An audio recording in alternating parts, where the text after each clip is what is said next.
He just got his heart and ears examined, and then he meowed so loudly. He's so angry. People touching him. There's possible causes, they're saying, for the coughs and sneezes. They're saying it can be anything: infection, his previous gum disease, polyp.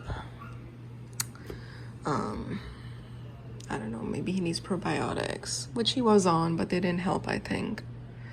But the doctors are amazing. They really take their time, and they're very gentle with him.